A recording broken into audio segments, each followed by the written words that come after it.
We are live now. Welcome everybody to Paranormal Happy Hour. My guest tonight is Bishop Feyl Enright from the Order of Exorcists. And Bishop, how are you? I'm doing fair. How about yourself? A little warm. A little warm today. Yes. I had to do a lot of yard work this morning and clean Yeah. up the house a little bit, but I remember those days when I had to do yard work. Oh my gosh, it takes a lot out of you. Yeah, especially when the grass is knee high and soaking wet from the last night's rain. My lawnmower got a good workout for the first time since the winter.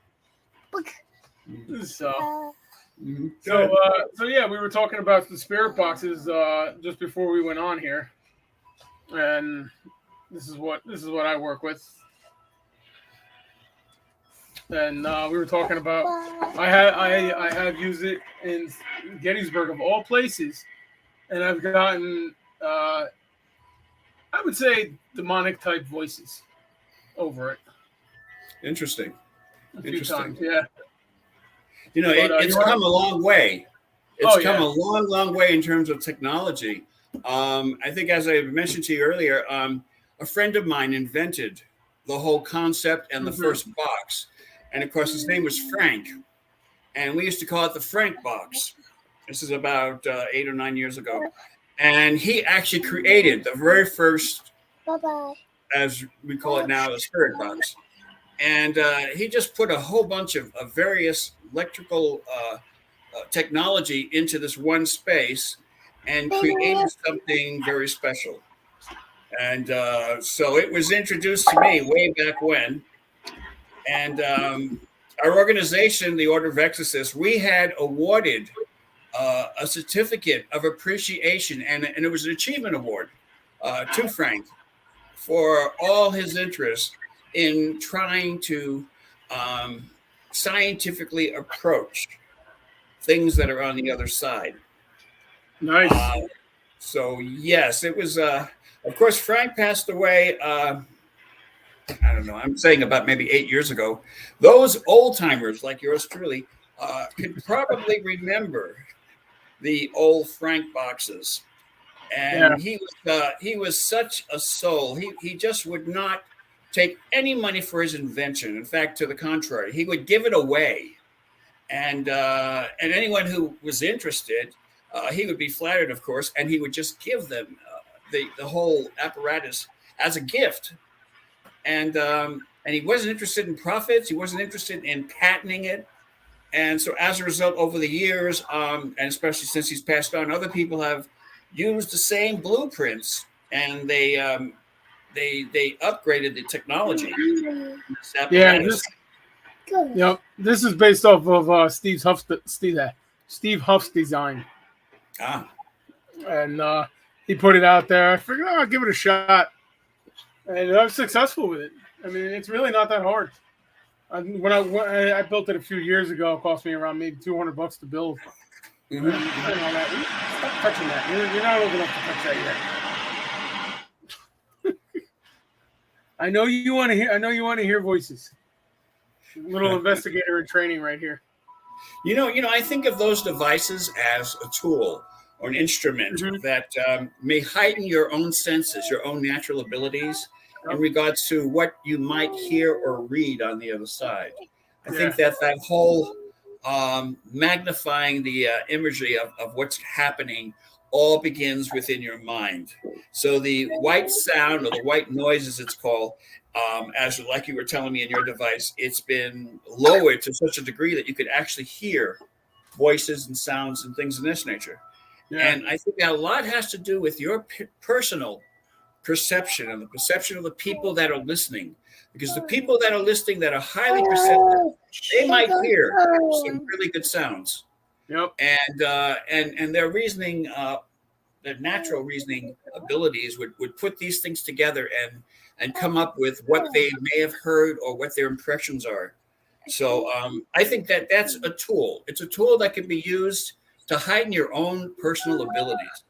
Anyway, that's my personal opinion on that. Yeah, I agree. I mean, I've gotten a lot of evidence out of it. I mean, it's a great tool. It really is. I use this more than I use anything else, aside from a voice recorder. You know, but other than that, that's really mostly what I've been using lately.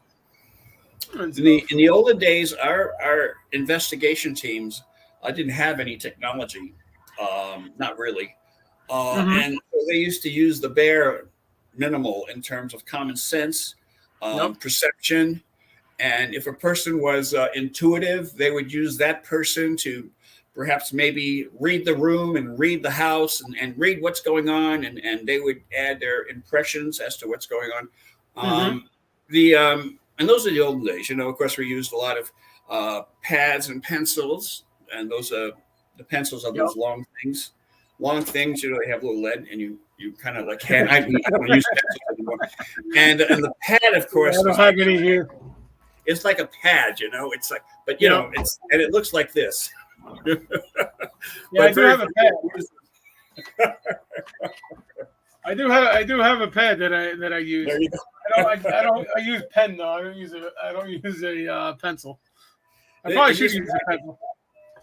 In this modern day of technology, you know, we have these devices that you could talk into, and they could actually dictate. That is, they will actually take your notes and write them down long form so you could review later.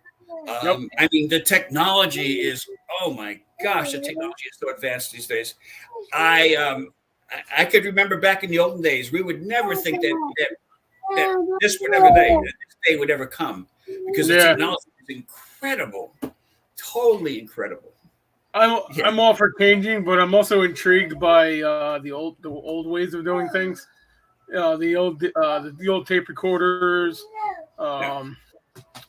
and stuff like that. Putting the bells on the doors, so if a door opened, you'd hear it. And all that. I keep saying I'm going to go get bells, and I keep forgetting to do it. Let me, if you like, I could tell you a story about what has been happening at my place of residence for the past 20 years. Yeah, sure. And I think you might find this interesting. In my role as the chief exorcist for the Order of Exorcists for so many years, I always had my team send me their assessments along with proof in regards to what is happening, what type of manifestations are taking place in the house. So they would send me, you know, their recordings and so on, and I would review them, and then I would examine them, and if it was a possession, I would, you know, have our psychiatrist join and collaborate with me in regards to what their opinions are, and then I would form an opinion. But all that information, I had it on cassette tapes. So I had probably close to maybe well over 1,000 of these CDs that I was keeping in my house. And what is happening is these CDs, okay, they're not only recording what's going on, but they're also absorbing the energy that's going on within the room or within the investigation. So little did I know until many years later, because, you know, strange things would happen in my house, you know, I mean, seriously, in the house. And there's really no call for it. But I would look at these things as if the house is going through some form of demonic infestation, which is almost impossible in my home, but nothing really is impossible. And of course, I would do my house blessings, and I would do all the other rituals when that would take place. However, I found out where the source was coming from. And the source of this demonic power, at least affecting my life and within my space, was in these CDs.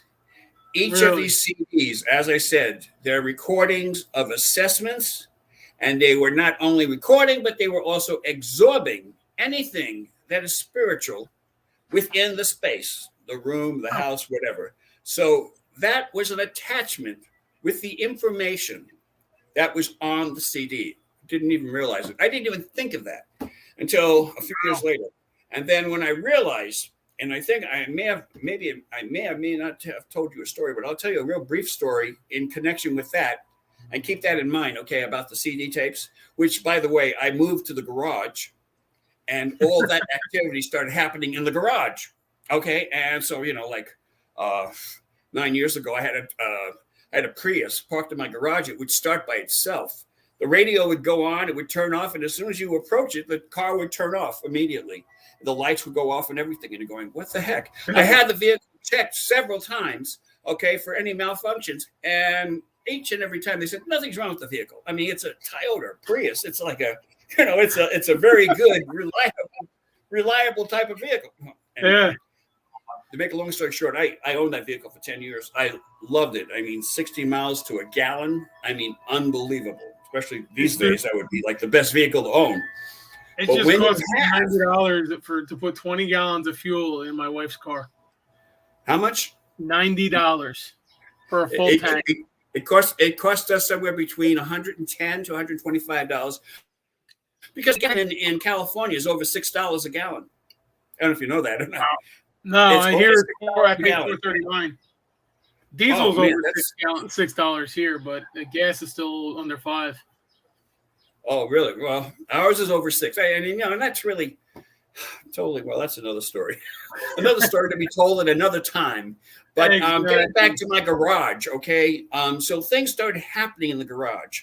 Then I remember opening the garage door, and there was a whole bunch of bees that were in the garage. I mean, they all flew out, a couple of hundred at least, like in a pack, which it seemed like they were thousands, but I'm sure they were just a couple of hundred.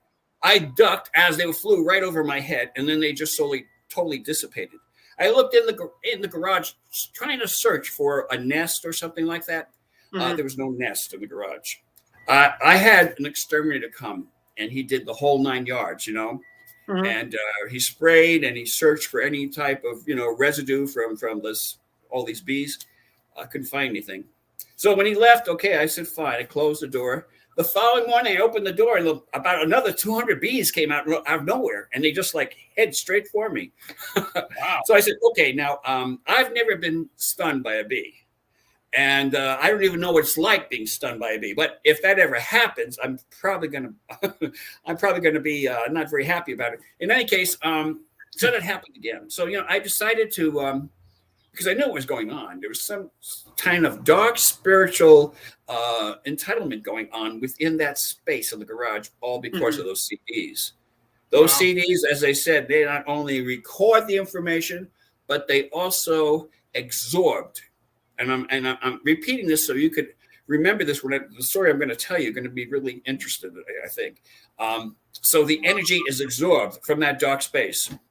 Okay, I'm moving on to my next story, but keep that story in the back of your mind, okay, about the energy, okay, and about how it's absorbed. 6 years ago or so, I'm sitting in front of my computer, and my team from across the world, I mean, in the other side of the world, you know, in the UK, sent me their assessment. Now, the thing about their assessment is it was sent a month. They actually performed the assessment a month ago, and then they sent it a month later. So I received it late. So the assessment basically is not only the assessment report, but it's also the CD, you know, in regards to the lead investigator interviewing the victim. And so the victim is answering the questions, you know, in our questionnaire and so on. So I'm collecting all this information as I'm watching in the CD. Now, I'm going to put a little period right there because I want to say something real quick in regards to that. Something about demonic. The demonic and spiritual entities are outside, as just with God, just like God. They're outside our frame of awareness. Okay, they're outside our time and space. Right. So that means that a demon theoretically can move from one century to another within seconds. Okay, after saying that, and of course, keeping in mind, demons have no boundaries. They have no time restrictions. They're outside our time and space, such as God, just like God.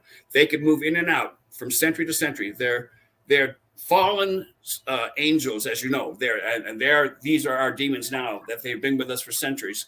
Now, getting back to my story, I'm in front of the computer reviewing the assessment that my guys in the UK sent me.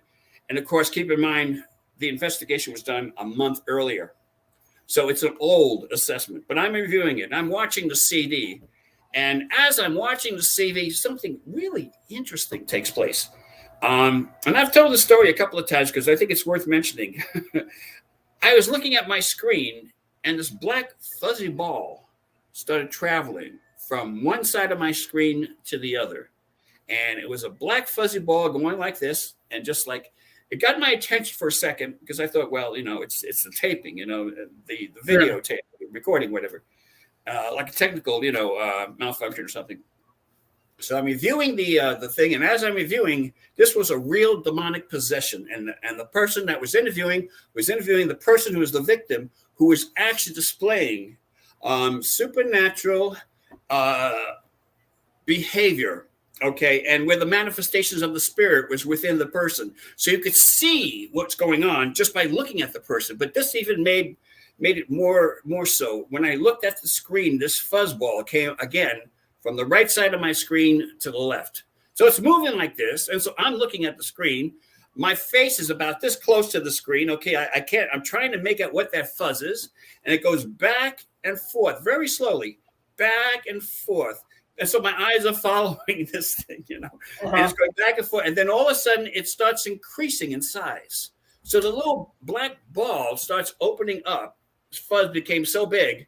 And then it slowly went to the center of the screen, and as it did, I'm staring right at it, looking real close, and it was at that time I felt an incredible amount of energy coming from the screen, so much so that it literally pushed me back in my chair. Okay, it was a force that was just an invisible force that came out of my screen. It's all tied in to what was happening 30 days prior to me receiving the assessment tape. For me, reviewing the tape, it was 30 years. Now, understand, the demonic, since they could move like from one room to another in a matter of seconds, it's like it was taunting me and wanted me to see its activity. So as it slowly turned in front of me and then continued to go back and forth, it had my attention. It was drawing my attention off in regards to what was actually happening in the actual background. Right. The manifestation took place 30 days ago, and yet I'm watching it in today, real time, and the demonic activity that I'm watching on the CD is actually happening in my time frame within the moment as I'm viewing it. So it's like I'm there, like I traveled back in time 30 days ago. The demon just has to basically draw its attention and travel from 100 from a century to another century within a matter of seconds. So nice. I've experienced a supernatural event, and this was one of the attachments that was on one of the CDs because I was, I don't know why, but I was, saving them, collecting them. I was just putting them away, filing them away, and as a result, I will never forget that incident. I repeated this story a few times over the years. The reason being is I believe that it illustrates the power of darkness that could walk through the centuries. And in terms of our lifetime, we're just a little blimp, okay, in regards to the universe. I mean, we're only here for a very short time. Average lifespan's 80, 90. You're lucky if you reach 90. But my grandmother just turned 91 on the 9th. Oh, God bless her. Yeah. That's great. Yeah, but 91 years young. That's great. I mean, life is so precious, my friend. I mean, I take life right now. Every second we have, I just try to cling on to it as much as I can. I try to hold every second because the seconds go by so fast. And before you know it, the minutes go by, the weeks go by, the years go by. And before you know it, well, you're like me, you're an old guy. I'm already starting to feel that way. I've been having some issues with my hip lately, and it hurts. It hurts. My wife's starting to call me grandpa. Because I'm getting gray hair already, and you're too young, my friend. Tell me about it. You're too young to have any stress at all. Yeah. My granddaughter calls me Papa. I'm her Papa, and she's so darn cute. And so it's like these kids, I'm telling you, they're so precious. And you have a son, Edison. You hold on to the memories because he's going to grow so fast. Before you know it, he'll be in high school, college, and there you have it. Tell me about it. Tell me about it. I mean, he's only 2 years old and he's 40 pounds and he's the size of my 4-year-old nephew. Really? My 4-year-old nephew is the same height as him. Wow. Well, he's gonna be a tall guy. He's gonna be tall. Well, we're both about 6 foot. My father-in-law is 6'2", so he's definitely got the height genes. Yeah, so hopefully that'll get him a scholarship in either football or baseball. Oh, excellent! You like sports? Well, I do. He likes throwing stuff, so he's getting an arm on him. He's getting an arm on him. But, throwing stuff. Can I use that as a segue to my next story? Because throwing stuff is something that kids do all the time, but there are some people that are no longer kids. They're adults, and they keep throwing things around. Sometimes they're involved in things that are not very pleasant, and so what they do is they try to spread the evil and the darkness and try to blind those who are trying to see. I mean, life is difficult enough just to walk in a daylight, but just picturing yourself in a black room with all sharp obstacles and you can't see anything and you're walking and you have to walk from one side to the other. You know what? That can be very painful. I've done that. Painful. I've done that as a fireman. Yeah. I've done that as a fireman. You can't see where you're going. It's not a good feeling, but the only thing you can do is just keep moving until you find your way out. Yeah. That's all you can do. Yeah. And I always tell people, if you find yourself in this situation, get to a wall and just follow the wall around. Yeah. Unless there's a hole or something in the floor, of course, you might fall into a pit. Yeah, well, that's what you use one hand on the wall and the other one to feel where you're at. But who says that the floor won't collapse out from under you? It has happened. That's a possibility. We live in a world full of mysteries and questions about everything, and sometimes our reality is not what we think it is. I actually have a picture. I'm going to put up right here. I want to see what you think about it. Wow. It looks like I hope that wasn't your house. No. This is an apartment complex near where I live. About 7 years ago, I was at this apartment complex. I think it's the same building, except the right side of the building, to the right of the fire, was on fire. Now the left side is on fire. It looks like the intensity must have been incredible because it's so bright. Oh, yeah. Yeah, but can you see the face in it? The first image in my mind received was a pumpkin with eyes, nose, and the mouth. To me, and it has a little thing on the top. To me, it looks like a pumpkin, but again, I'm sure that's not what you're referring to. There's probably something. I'm referring to it as evil, basically. Fire being related to the devil and stuff like that. Because fire will kill you, it'll hurt you, and stuff like that. And that's basically what the devil wants. Yeah. Well, I've never been a fireman like you, but I have been close to fires that were not there. And when you're near the fires of what some people might call hell, it could get very uncomfortable. So much so that the hair on your arms can singe, and your eyelids can singe as well. And, I haven't heard that. Yes, I'm sure you have. The heat could feel so intense, and yet, in my case, there was no fire. It was just the effects of what the fire would feel like in this. And this was a demonic infestation. This was a house that had at least 2 rooms that were occupied by a lot of invisible things that were very dark. Oh yeah. I mean, it's like in Gettysburg when I had that partial possession in the orphanage, and I tried to get out. I couldn't get out because the hallway where the main door was, the outside, it was like being in a smoky fire. I just could not find my way out of the building. And then I guess once it lifted, somebody was able to help me out. And once I got out, it lifted. You stop touching. Stop touching. Well, I know when you're in that type of environment, you're wearing equipment, of course, but I'm sure even with the equipment, you're probably still breathing pretty hard. You're breathing hard. You're feeling it. You're feeling the heat.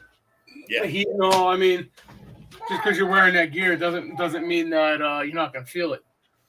Yeah. Especially if your gear's on fire.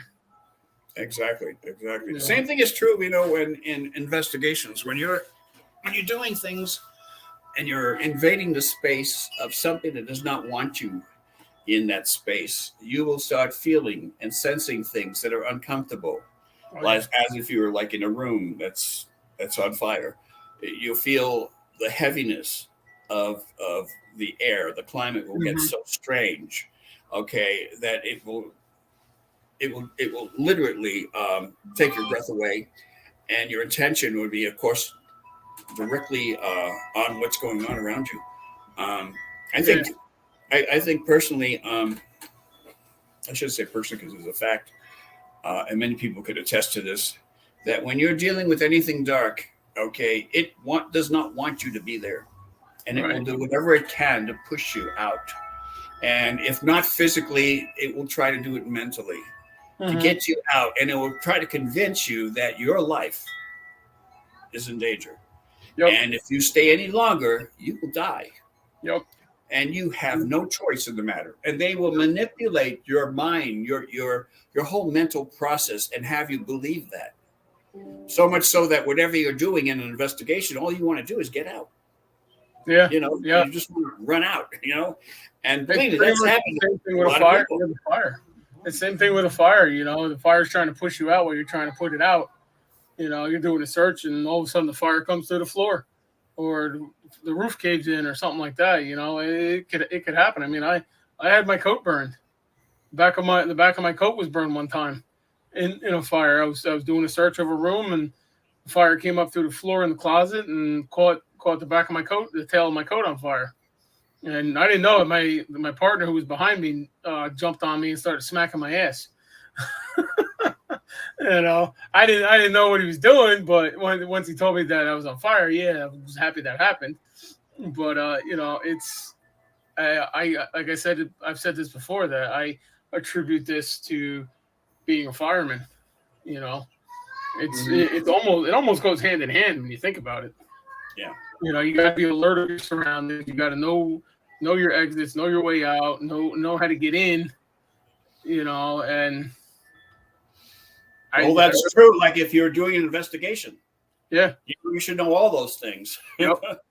Well, I do. I always do a walk around, and I always look at the map of the to see the location before I go to it. This way, I have an idea of what's where and what's in the woods and stuff like that. I just did one yesterday.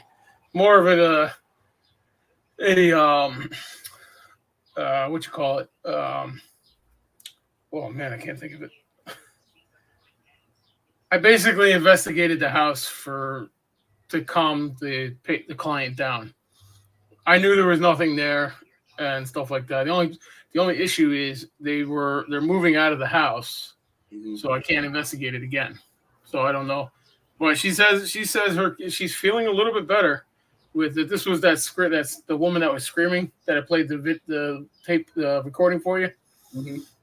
She says she feels a little bit better in the hotel, but my theory is that she's in a public place, and if she starts screaming like that, she's gonna get thrown. She might get thrown out. Right. So that's my theory. I mean, I'm still not convinced about it, but I'm still waiting on. They're having insurance issues with getting the psychiatric help and all that. So. Right. I'm just waiting on that. So I told him to put it on hold. Find a place to live, and then we'll continue. I can't emphasize enough how serious that could be, especially if she has some kind of a psychosis that needs to be diagnosed by a psychiatrist. Yeah. Because a lot of that, a person in that condition can suck anyone and everyone into their delusion and have you believe that they truly are possessed, when it's actually a manipulation that is taking place, which is a natural manipulation of someone who has a psychosis. And so if you're not fully trained, you need to get people on your team that are. You should have close ties to the medical community, the psychological community, the health centers, and have a good tie to people that have experience, not only with people, but also structures, homes, houses, of this nature.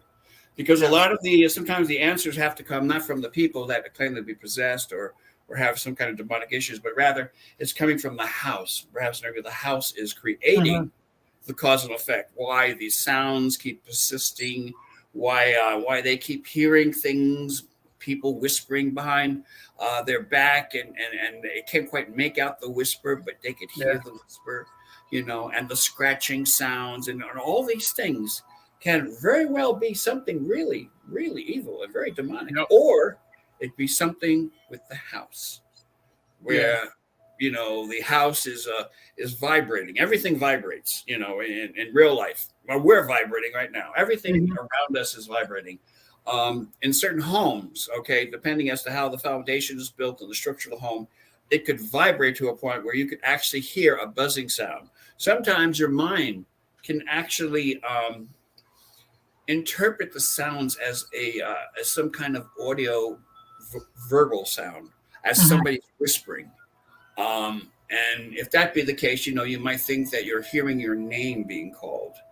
And there could be a lot of other factors. We talked about black matter or black fungus, which is really dangerous. If it's in your house and you have that black fungus, it has those particles that you inhale. Oh yeah. Okay, and you do that, it could actually make you hallucinate, and then you actually see things that may be there, but it will intensify it so much it'll be something else. So your whole, you can't interpret what you see to be a matter of fact. Okay, because see a stack of money. Yeah. Bishop, we have a question here about your book here. Does your book come in hard copy or paperback? I have published some hard copies, but then because of the expense, I'm looking for another publisher that could do the hard copies. I have the soft covered, the paperback, and the Kindle. Well, that's available online. The hard copies are not yet. They'll be out sometime this year. I only have a few left, and so I'm holding on to those, and I'm trying to find a publisher that will take that on, and then it'll be available. But it won't be for a little bit because there are other things I'm working on right now. But that should be sometime this year. Okay, and you can get it off the paperback off of the website www.orderofexorcists.com. Because I received mine 2 weeks ago. Oh, good. Yep, I haven't started reading it yet because I've been working on a project, but I haven't had time to start reading it yet. But another question: the paperback is not on Amazon right now.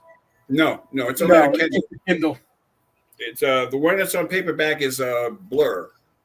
If you go to my website, click on the link, and they'll take you right there. Take you right where the book's at. So I do look forward to reading it. I do. I'm going to have a sequel. I'm having a sequel because my first book is it's my autobiographies in there, and I only mentioned about half a dozen cases.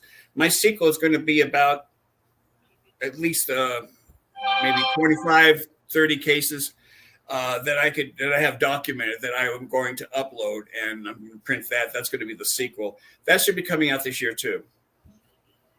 Cool. Awesome. It'll start off as Kindle, and then it'll start off with the paperbacks, and then the hardcover. But that's the progression of it. Cool. Awesome. And that's going to be on the website also. Yes. So they go to the website. There's a lot of interesting things that they could read. I'm in my semi-retired state. I only take on high-profile cases. But the information is updated as much as we can. and I have a wonderful lady who is our website designer. Her name's Emily, and she's in Florida. Mhm. So anytime I need something upgraded, I just contact her, and she does it for me. Nice. This is what I'm talking about. It's called delegating. Yep. Very few people understand what the term means. If you try to do everything yourself, you're going to fail. You Yeah. have to have a team.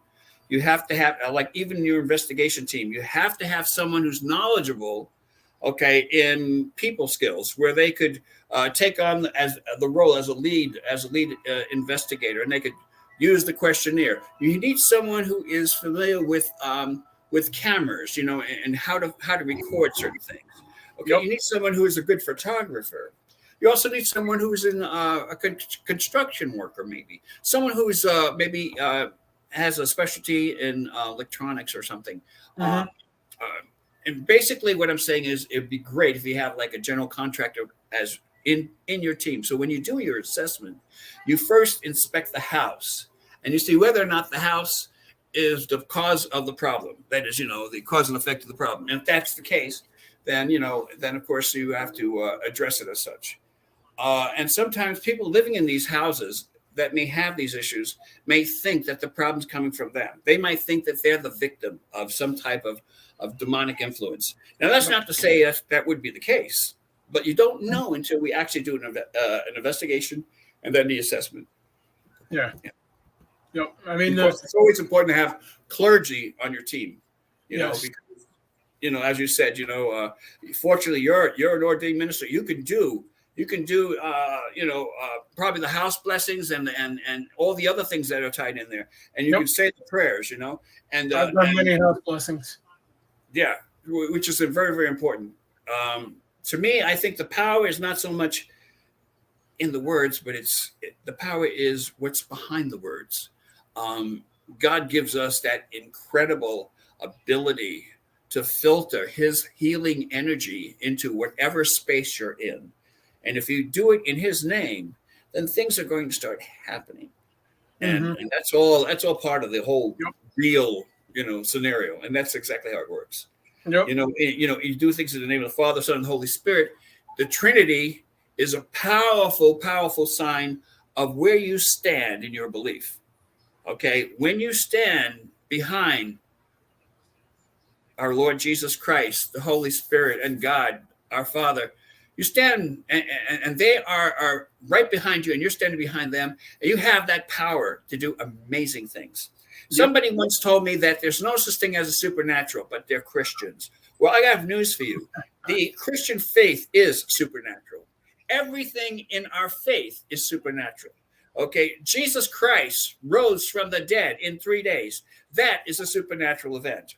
I had an investigator one time that told me he joined our organization and said, I don't believe in ghosts. I only believe in spirit. And I said, well, are you a Christian? He says, yes. I said, well, okay, well, tell me who are the members of the Holy Trinity? And then I repeated, it's the Father, the Son, and the Holy Spirit. Ghost, or ghost. Yeah, so Ghost, it even says ghost, okay, in the scriptures. So, you can't tell me you don't believe in ghosts, because you do that, then you don't acknowledge the Trinity, okay? So, but he was really firm in his belief. Oh, there's no such thing as ghosts. Well, you know what? The scriptures use the term ghost in many, many, many cases, in many parts of the scripture. So it's interesting when I encounter people with that belief system. Yeah, it very is. I actually have one of my team members is an atheist, and but she doesn't she doesn't knock believing in a ghost or the Holy Spirit or anything like that. She kind of looks at it from both views, as a matter of fact. She started that case with me, and she doesn't want to go back to it because there's a 5-year-old kid involved, and it kind of stressed her out a little bit that he's got to go through this and stuff. And it's a little stressing, but I don't want to say I overlooked that, but I kind of gotta put my feelings aside to make sure I get the job done. Yeah. And stuff, and I attribute that from being a firefighter and an EMT over all these years. And but she's she's great. You know, I bounce stuff off of her and she bounces stuff off of me. It's great. You know, it's great to have somebody. It's always good. It's always good to collaborate. But you know, my feelings about people that say they're atheists. There's an old saying that you will never find an atheist in a foxhole, because when they're in the foxhole and they're like in the military and they're seeing these missiles flying over, people getting shot, you know, guess what? The first thing they do, they say, "Dear God, protect me, help me." Yep. Okay. Even the best of atheists will come to that conclusion. Yep. Even being an atheist, you're still a believer, because you got to believe in something. Okay. And if you believe in that, you're still a believer. But the point is that our protection, like, you know, the St. Michael's prayer, it focuses in on the power of protection that we have. St. Michael the Archangel, defend us in battle. I mean, that's a big one. Be our protector against the wickedness and snares of the devil. Yep. May God rebuke him, we humbly pray. And do thou, O Prince of heavenly hosts, by the power of God, cast into hell Satan and all the evil spirits who prowl through the world seeking the ruins of souls. Do you know that prayer is the prayer that you say before you walk into anything that you know you have no control over, especially if you're in an environment where it was reported to be haunted, an environment where supernatural things are taking place, environment that you know you're not going to have full control unless you tap into that energy source, which is the Holy Spirit. Oh, yeah. I wish I would have said it that night in Gettysburg. Yeah. I probably would have had a lot different experience than what I did if I had done that. But unfortunately, over the years, you know, being a firefighter and an EMT, it was hard for me to see the good stuff by seeing all the bad. So I stopped going to church. I never lost my faith. You know, I never lost my faith. I'd always look up at the sky and, you know, talk and you know, ask Jesus and God for forgiveness or to help me out with something and stuff like that. And let me tell you, they've watched my back over the years. I've had some near misses. I mean, I was standing at a car accident doing paperwork at the back of our ambulance on Route 18, and somebody who was watching the cars, looking at the cars that were wrecked. Okay, we had our patient in the ambulance. My partner was taking vitals, and I was standing at the step writing up paperwork. And all of a sudden, I turn around, and there's a car headed straight for the ambulance. Oh wow! And if I didn't jump out of the way in time, I would have been sandwiched between the car and the ambulance.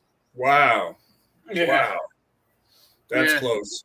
Yeah, tell me about it. You probably, because of where you live, you've probably seen the battle, like of being recreated over and over. Maybe even some full apparitions or partial apparitions of soldiers. Have you witnessed that in the past? Oh yeah. Yeah, I've had a lot of people that have told me that. Yes. My first experience out in Gettysburg, I saw the Texan at Devil's Den. And that's, I mean, I've always believed in ghosts, you know, growing up. I'm a big fan of Ghostbusters, you know. And, but I've always believed in it. And my first experience was the Devil's Den in, I want to say like my freshman going into my sophomore year of high school. And then I started doing back and forth, you know, on and off with the camera, with just the camera, taking pictures and stuff like that. And then I got more into it, and lo and behold, here I am. You know, but I've seen apparitions many times. I got a picture of an apparition on this computer at Penhurst of an apparition forming, and it was cool. I mean, here, this is a picture I took in Gettysburg also. That's a human being with a spirit standing right next to her or in front of her. Yep. And I took that at the not David Stewart Farm. I can't think of the Daniel Lady Farm in Gettysburg, which was a Confederate field hospital. And I've also seen a full body apparition walk right across the barn too. Wow. Yeah. Wow. Yeah, it was great. Like like Civil War retire, or was it? Oh yeah, he how was in was it close? full gray uniform. I mean, Mhm. he was as clear as you and me. And then I ran outside to see if it was somebody else, and he was gone. And Wow, yeah, I mean, you'll see it. You'll see it. You know, my theory is if you're not looking for it, is when you're going to see it. that's right. You know, I don't know. Have you ever been to Harper's Ferry?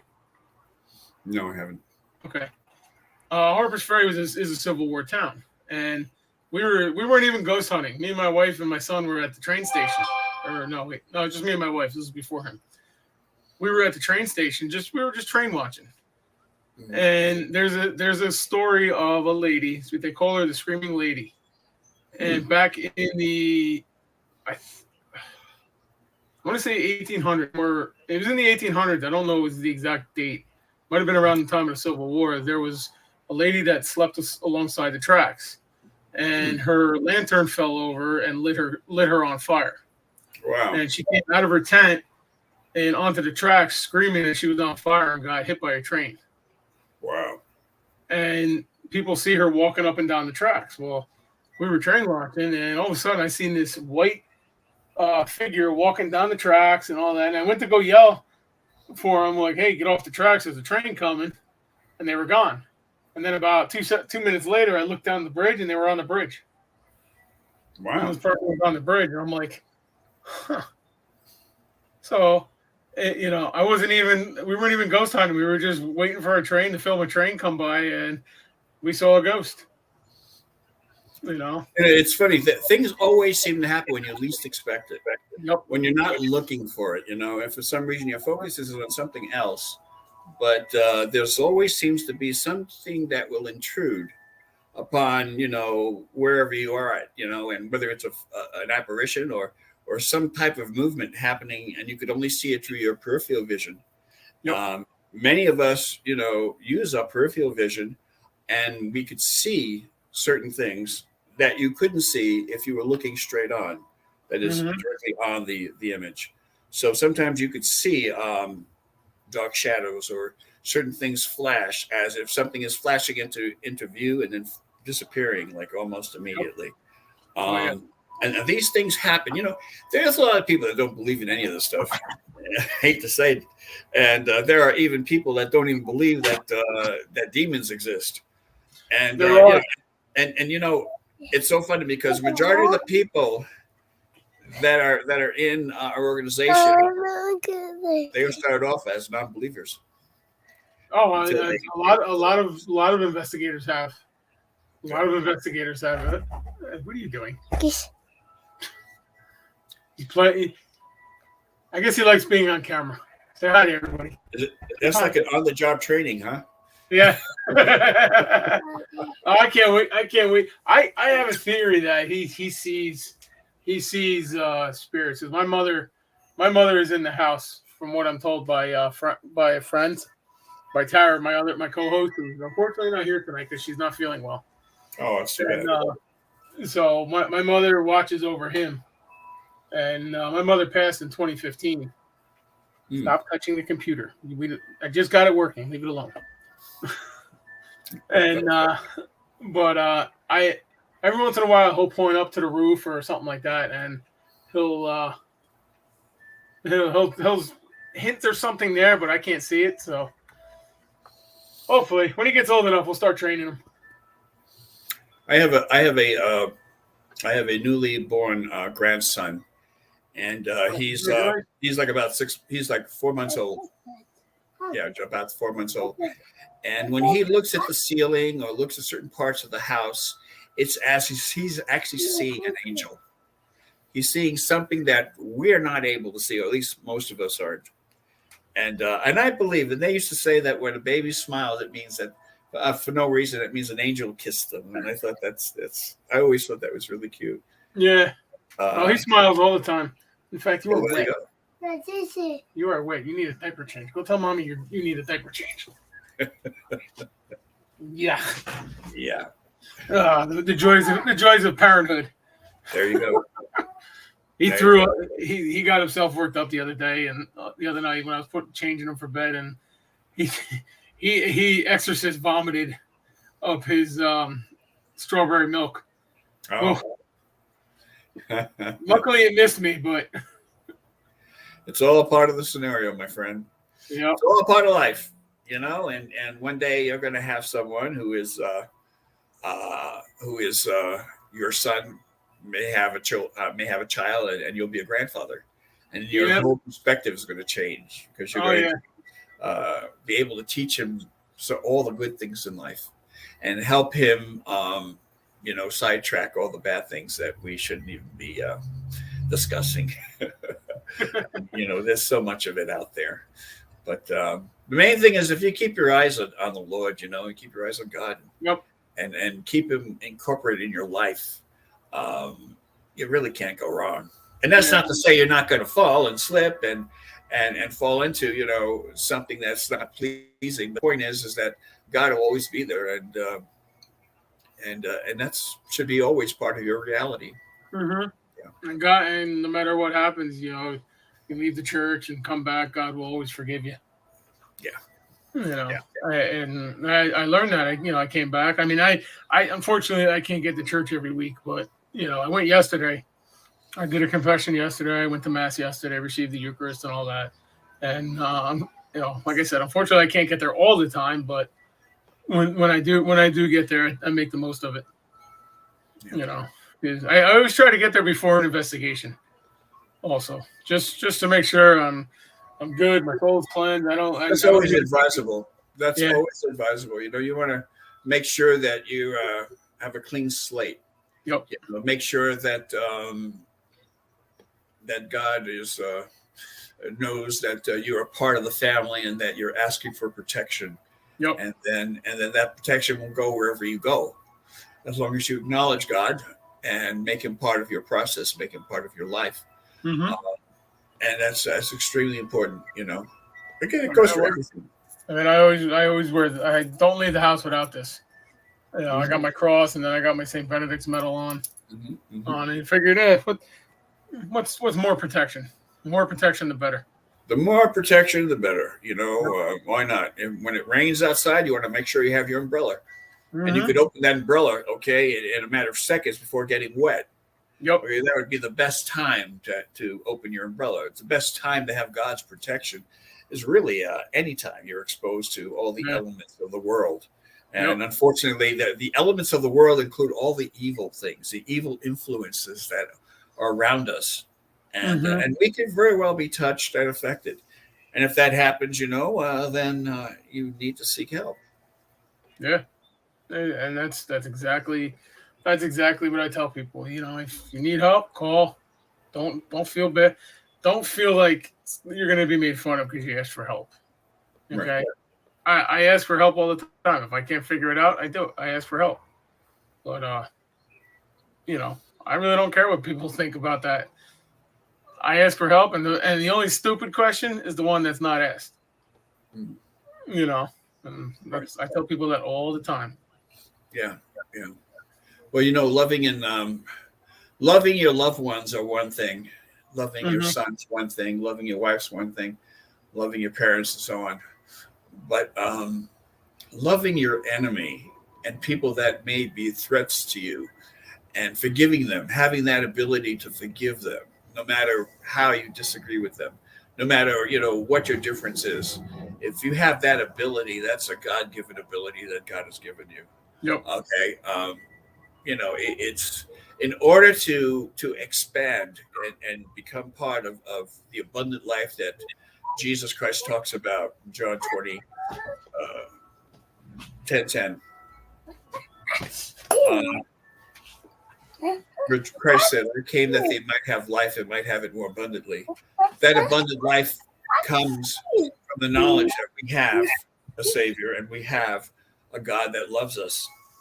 And so no matter if you're, I don't care if you're a paranormal investigator who is an expert in these dark matters, you could never, ever have too much of God in your life and incorporated your life. Exactly. Because otherwise, it would be pointless. It's like being a soldier and going to war without a weapon. Oh yeah, That'd be kind of crazy. yep. I know a lot of cops who have St. Michael's medal, Yes. and all that, and they basically say the same thing. They always ask for protection before each shift, even after the shift. Sure. St. Michael is a patron saint of the armed forces and also police department. And, oh yeah, for sure. That's very important. And I'm glad these guys have it right. Okay. Mm-hmm. Unfortunately, and there are other, belief systems out there, and such as I'm thinking of the state. There's a couple of states actually that have been advertising the Church of Satan, Satanic Church, Satanic Temple, or something. And I think one's in Tennessee, and I think there's another one somewhere in the Midwest. Anyway, they're. To me, it's a reminder that there'll always be the two elements, the good versus evil, and as a result, the one has to exist in order for the other one to exist. So you have to know what evil is in order to understand and embrace what's good. Edison, get out of there. Sorry about that. It's okay. He's trying to get into my locked gun cabinet. Oh no, you don't want to do that. No. I'm lucky. I'm lucky. He doesn't really do that very often. But I've also taught him, guns are bad. Don't touch without me. And so, but now my wife is bribing him with Mickey Mouse. Oh yeah, whatever works, right? Exactly. But it's yeah.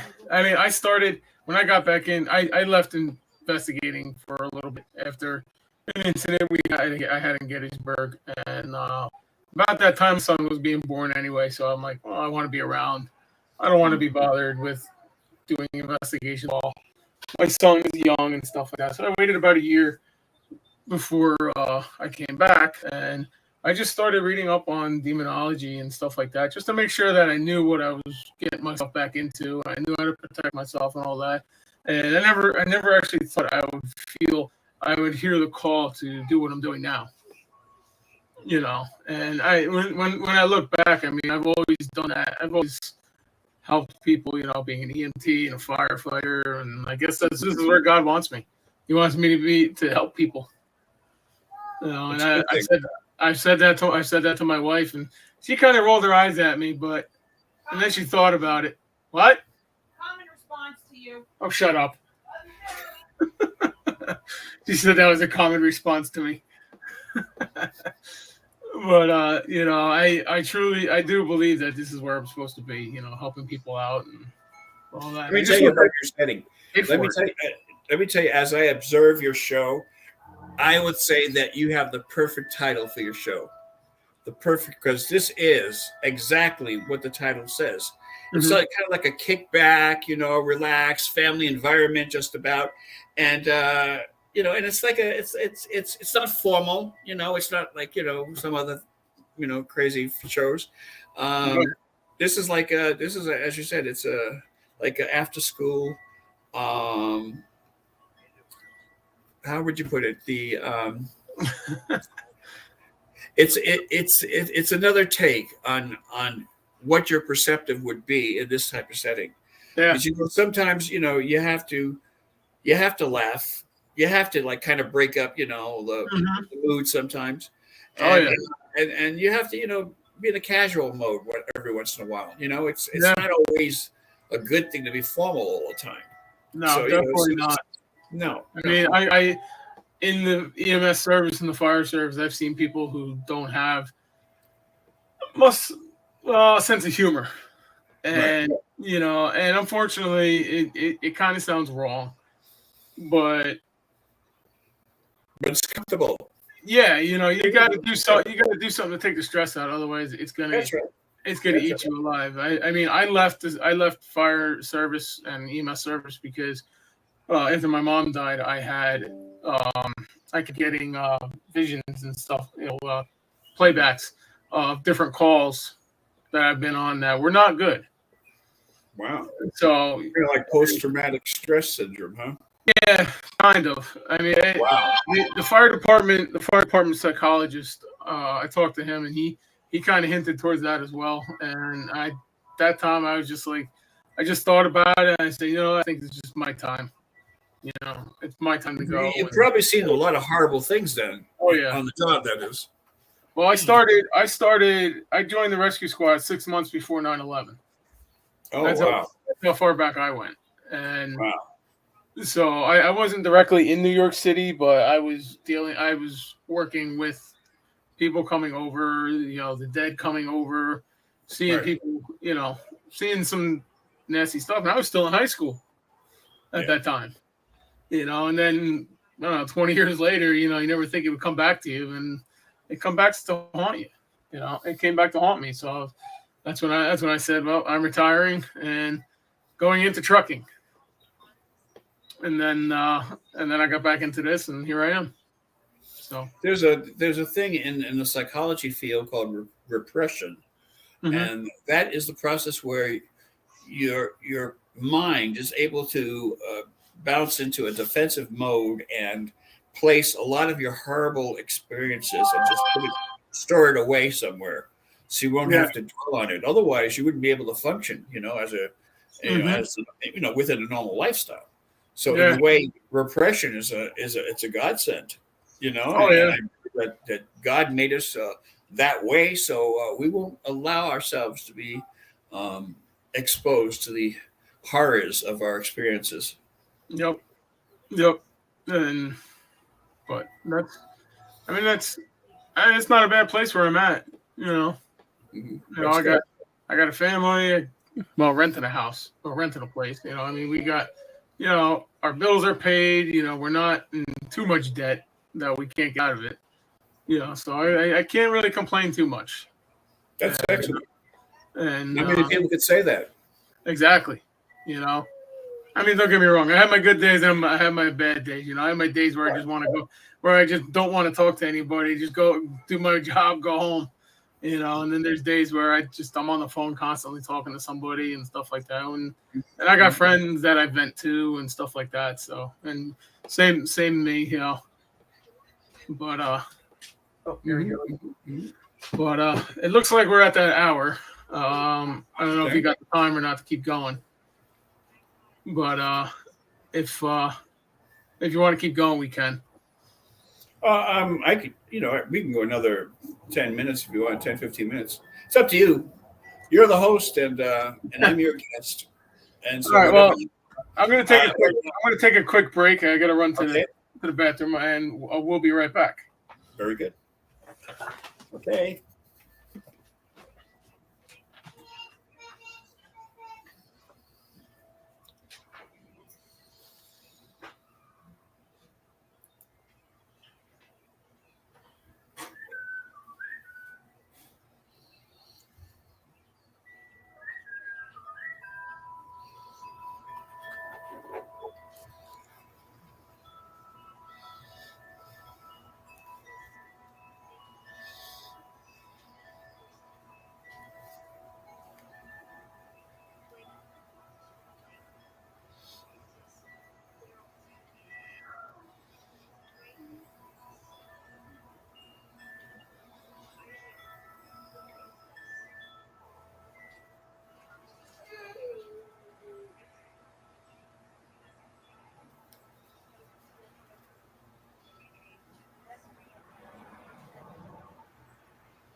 All right.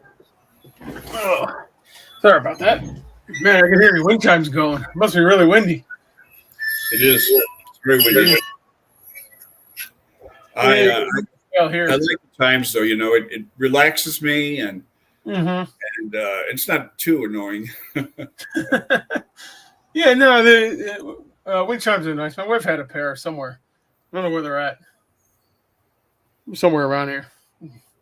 We're outgrowing our place, so we're looking for a new place right now. Good. But expansion is always good. It is. Expansion is always good, as long as it's not your body. And my body keeps expanding. You're not the only one. Trust me. I had that same problem. It's. My doctor keeps telling me to drink more and more water. I keep telling her, I drink a gallon of water a day. How much more do you want me to drink?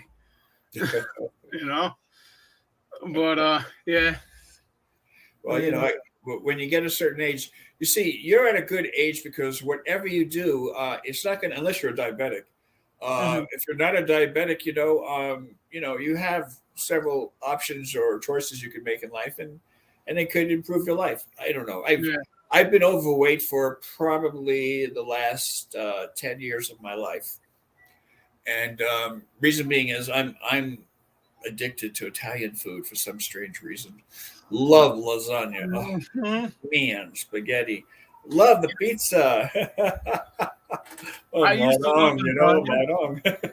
Yeah, I'm Italian, so I know exactly. Well, there you have it. But I like lasagna, but I don't know. Have you ever tried veggie lasagna? Sure. Oh, I love veggie lasagna. I can eat that all day long. I put that on top of regular meat lasagna. But it's one great thing about that, you can be real creative, and well, you see, that's the whole thing, though. There is a thing, where having a fixation on food is not a healthy thing. No. I try not to fall in that category, but sometimes I can't help but wonder. I need to pay more attention to what's going on within my body. Yeah. Thank God I'm not a diabetic, and I'm less than a year away from being 70 years old. So as a senior, I have to really pay attention to those things, Mm-hmm. I mean, I don't eat terribly, but here the problem is because I'm on the road all day, driving the truck. I don't get to eat very healthy either. Yeah. A lot of what I eat is Burger King for lunch or McDonald's for lunch. But even then, I try to get like chicken nuggets or something. Nothing too heavy. But I also do, if I can stop at a Wawa or a Sheetz or something, I'm limited to where I can go because I got 80 feet. I got 40 foot of trailer behind me. But they always just say you are what you eat. But I have a very short story to tell you if you want to hear it. Yeah, sure. Go ahead. Okay. Well, true story. There's a chef, and this is in Florida. This chef worked for Holiday Inn, and he was very well known, and people knew him as being a reliable chef. His wife disappeared like about maybe, 2 or 3 months before it actually hit the news. And what was happening is there was no trace of her body. And so the authorities, they investigated not only the chef, but his work environment, where he lived, all the other places, because he was the number one suspect. Yeah. And wouldn't you know, 10 years later, first of all, the case turned into what's called a cold case. They couldn't find the body. 10 years later, they found evidence that linked to the chef. And it was all in regards to the tools that he was using. He used a special knife, special chopping block, things of this nature. And as a result, they found evidence. And if, believe it or not, this evidence just stayed and lasted for a very long time because a lot of the stuff is put in storage. The evidence showed that he chopped up his wife in small pieces and served his wife for the past several months as like some kind of entree. And Yeah, exactly. And I think about all those people that were guests at the Holiday Inn, who were there for those months while he was a chef. Yeah. Oh, And oh my gosh! And I remember that case really well. Um, and to think, they say that human flesh, when eaten, when digest, you really couldn't tell if it was human flesh or not. I mean, you would think that it was a gourmet yeah. meal because it tastes so good. Yeah. It doesn't taste like chicken. It doesn't taste like anything else you may have tried or eaten. But to think, to be served and not knowing that whatever you're eating, this is true in restaurants. As if you go to fast food restaurants, as I Mhm. tend to do once in a while, you have no idea how that food is prepared.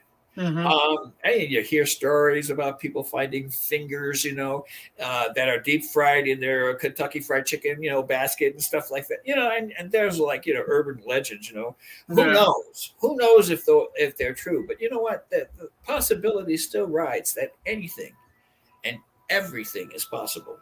Oh yeah. So, I consider myself a people person, but if I was in Florida in those months where the chef was serving his wife in pieces, I would hate to say that I am what you are, what you eat, because that would really make you look pretty bad. Yeah, that's jeez. I mean I that had, I actually had to reminds me of a say story my uncle told me. My uncle's a truck driver as well. He was delivering to a Chinese or a warehouse next to a Chinese that. restaurant, and he heard a commotion next door at the Chinese restaurant, and all of a sudden he saw a cat jump over the fence and a guy chasing it with a machete. Oh man, Yeah, talk about an overkill. yeah, Wow. yeah. Kind of brings that stereotype of they put cat in the Chinese food, Yeah, but yeah, I always thought that was funny. I really did. yeah. Well, yeah, there are people in our country, in certain parts of our country, that find it very acceptable in terms of eating things that we would never even consider eating, like Hmm. bats or Oh, rats or rodent, or any kind yeah. of rodent, or possums, or I don't know, and maybe I'm old fashioned. I'm from East New York in Brooklyn. Okay, Brooklyn, New York. I guess we're a little bit old fashioned. We don't really like to eat insects. Um, Yeah. Although some of those rats in New York could make a good meal. yeah. I've seen some of the rats in the subway in New York, Oh and my holy gosh. hell! See some of the rats in Los Angeles. Oh, in the early Oh, morning I bet. hours, there's so many of them. There's like hundreds of them. I'm not kidding you. Hundreds Oh, of them I come bet. out of the sewer, and this is like where there's no traffic at 4 or 5 o'clock in the morning, or 3 or 4 o'clock in the morning. They tend to come out, and you ask anyone who ever lived in Los Angeles, and who very well may live in Los Angeles at the present time. If they leave their house like early in the morning in downtown Los Angeles, they'll see rats all over the place. I mean, it's I infested. believe it. And underground, there's a tavern under Los Angeles, like in most cities, and they're infested with all kinds of rodents. It's really, I it's believe it. really interesting. I Yeah. believe it. Reminds me of that movie Demolition Man where he's eating a rat burger, or Oh, Sylvester Stallone eats a rat burger and he says it's good. you, you know what? If you're hungry and there's nothing else, you probably Right. do. I mean, I remember I saw a movie one time. This guy was in Alcatraz, and he ate a roach. There was a roach in his cell, and he just, because he was so hungry, he just slammed it with his hand and just digest. He just consumed it. Ugh. And to me, it's like it's going a little bit too far. Yeah, I know. Uh, I've swallowed my fair share of insects over the years, but not on oh, purpose. I have too. I Not tell you on a brief purpose. story, real brief story. Okay, years ago, I was a center director for an ARC facility, Mhm. and they used to have a cafeteria, and I would go in the cafeteria every morning, and I would have a vanilla malt. I love malteds, and they would Mhm. make it just right. And it's not happened once, but it happened several times where I am sucking on the straw, and a roach comes right up from the syrup, right up through the straw, and I'm having this roach in my mouth. This has happened a few times. I don't mean to sound disgusting, but this has happened a few times. And, and as I said, it goes right back to what I'm saying in the very beginning. You have no idea how they prepare your food, especially even though it's an accident. And in this case, I know it was an accident. These guys were working on what was called a WTA, work therapy assignment. And so this wasn't their trade. This was their rehabilitation. So they're working in this little cafeteria. And so no wonder, all these things, roaches are going into the moth mix. And it's really gross when you think about it. And oh my God, it happened at least 2 or 3 times. I mean, 2 or 3 separate times. Now, the big question is, why would I get the second malt? Why would I, and even if it was a matter of a couple of weeks after the first experience, why would I order a second one or a third one? I don't know. I'm just crazy that way. Well, I guess if it tastes good, you'll go back. Well, in World War II, they used to have in the dough. They used to have these parasites in the dough, and I forget what they're called. They're little parasites. They look like little black dots, and they were in the bread mix. So they would bake the bread for the military, and they would serve it to the military men, knowing that these things were in the bread, in the dough, and that was a very common.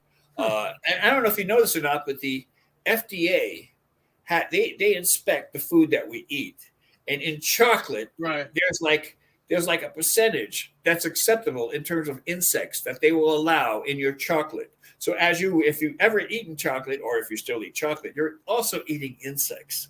Okay, there's a certain small percentage, but there was this percentage acceptable enough that the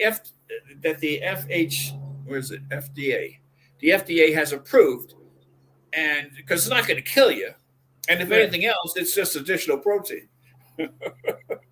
So if you're a chocolate eater, understand that what you're eating is not exactly 100% chocolate. There are other things to enhance the taste.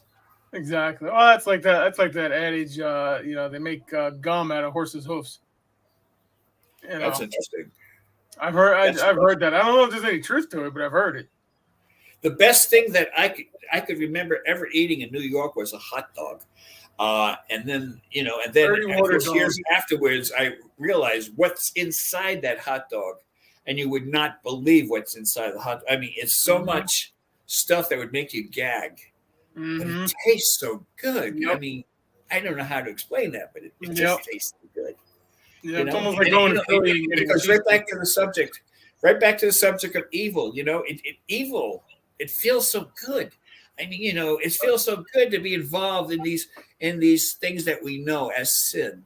And we find ourselves being compelled to repeat the same action, knowing it's not the right thing to do, but yet we continue to do it because it feels so good. What's hard about it is to acknowledge that it is a sin, and that to refrain from it, whether it be overeating, whether it be lust, whether it be anything like that.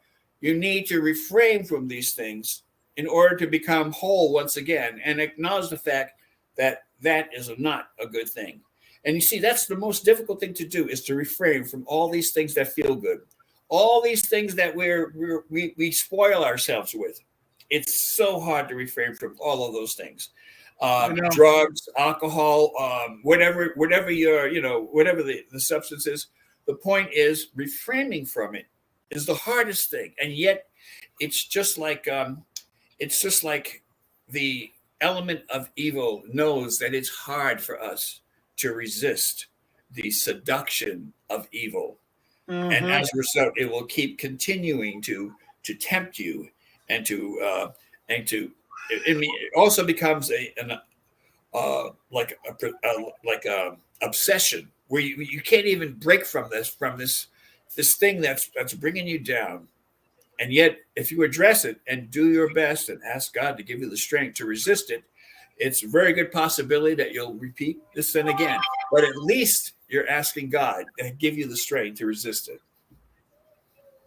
Yeah, I know. It's like my mother-in-law makes these killer brownies, and I can't have just one. But every time she makes it, I have resisted it before, but then she sends them home with us. and then it's just like game on after that. It's like, oh,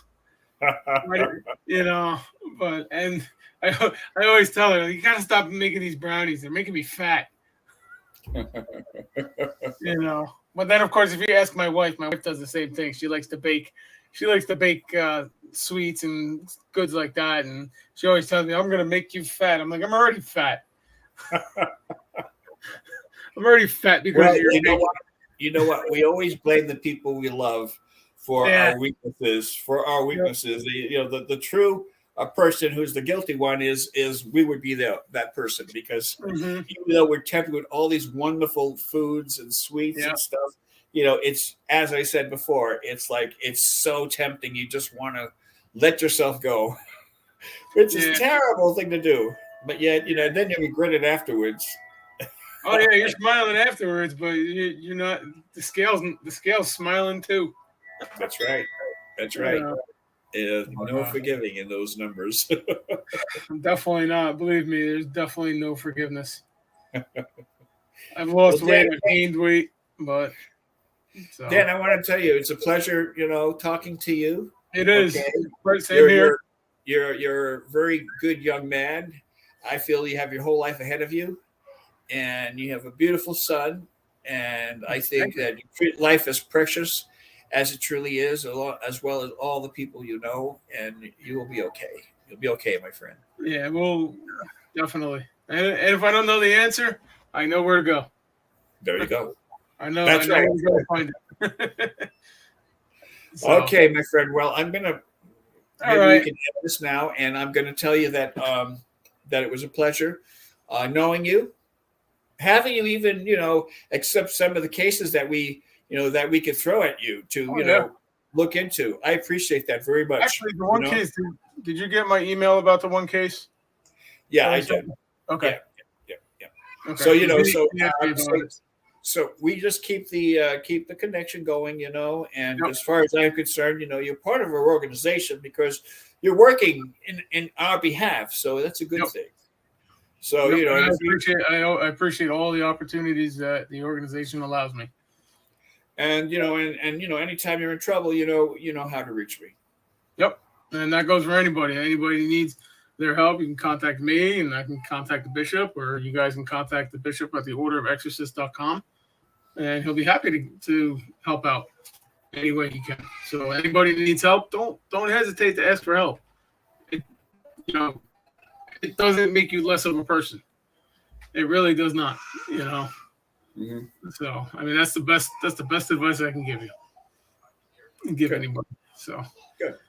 And on that note, I guess we'll end it on that note. So Bishop, we'll have you on again, and sometime in the future. I'm still working on trying to see if I can get a couple other exorcists on to do that panel, because it would be really. Well, I'd probably be more of a watcher than a participator, because I am retired. I'm semi-retired. I only do the high-profile cases that come by, and anyone who wants help, I would refer them to the forums, my Facebook forums. I have a lot of them that they could go to. I have people that I've trained over the years that are members of my forum, and they could just simply post their request. So this way, it minimizes my time, because I get so much email and so much request. I'm not kidding.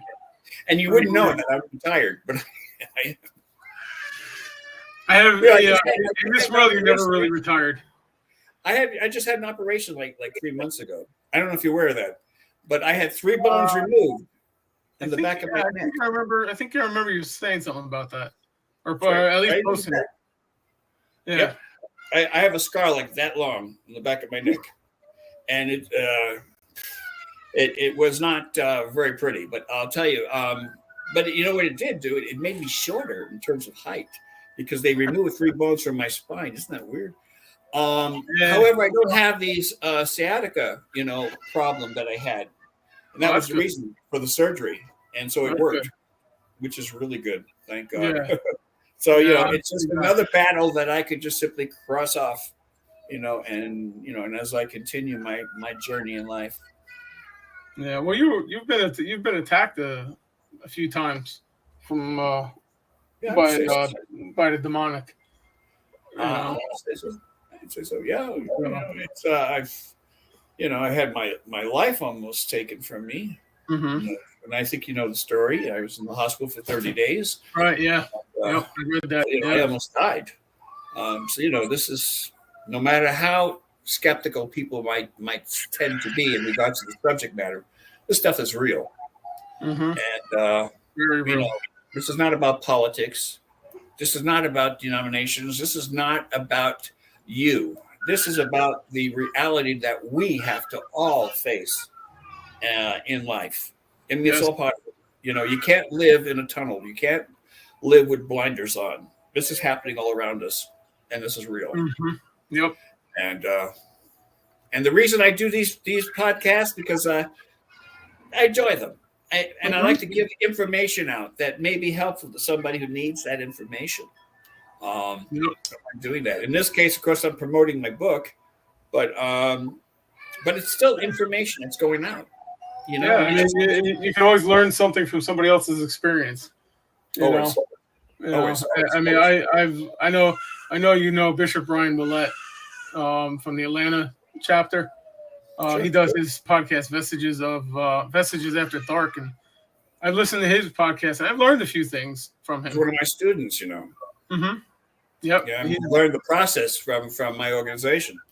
A lot of the bishops that were former students of mine who have taken the various classes that we used to give in order to understand the process of assessments.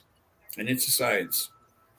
Yeah, it is. It is. I mean, I've gone your way. I've done the way you do assessments, and it works out a lot better. It really does. I mean, I had my own intake forms, but I also added your intake form on it as well. Good. So, and it's helped me out a lot. I mean, that case sounds like a case of oppression by one of the residents of the house. So, but I haven't investigated that one yet. That's coming up in June. But and we'll see what happens with that one. It sounds interesting. It really does. Well, until next time, you know how to contact me, and you take care of yourself. God bless you, your family, and Edison, of course. And also you too, and your granddaughter and your grandson. Congratulations on that. Okay. Take care, my friend. Okay. I'm going to say take care, Bishop. Thank you. Ciao. Bye.